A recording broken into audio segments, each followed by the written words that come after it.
Hi friends, ఎలా ఉన్నారండి? అందరు బాగున్నారండి? నేను కూడా చాలా బాగున్నా. ఇదిగోండి ఫుడ్ పెట్టేకొచ్చేసాను పక్షుల కోసం. పక్షులు ఎన్ని వచ్చినాయి చూడండి, ఎంత బాగా నా కోసం ఎదురు చూసుకుంటూ పిలుస్తుంటాయి అన్నమాట. ఇప్పుడు పక్షులకి ఇంకా ఫుడ్ పెట్టేస్తున్నాను కదా, ఎలాగో కొంచెం వీడియో తీద్దామని చెప్పేసి వీడియో తీస్తున్నాను అనమాట.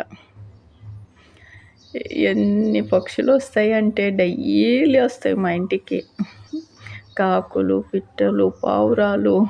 వీడియో తీద్దామన్నపాటికి అవి చూసి వెళ్ళిపోతాయి, పారిపోతాయి. ఇంకా ఏందో పట్టుకుంటామేమో వాటికి అనుకుంటాయో ఏమో, అలాగనమాట.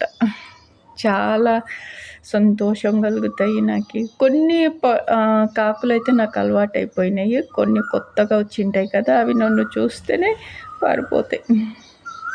కొన్ని అయితే బాగా నా చేతిలో ఇలాగ పెడితే గింజలు తీసుకొని తినేస్తుంటాయి అన్నమాట. నేనేం చేసిన ఈరోజు పెసర్ల గుగ్గిళ్ళు చేసినాను.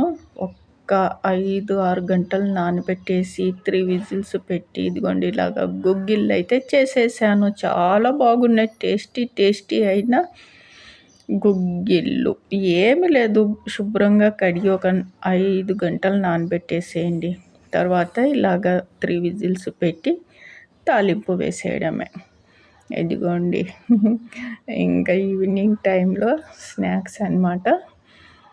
చాలా టేస్టీ అయిన పెసర్ల బ్యాళ్ళ గుగ్గిళ్ళు. పెసర్లు అంటే తెలుసు కదా, గుగ్గిళ్ళు.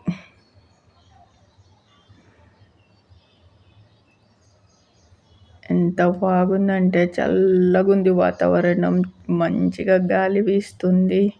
ప్రశాంతంగా ఇలాగ కూర్చొని స్నాక్స్ తింటుంటే హ్యాపీగా ఉంది.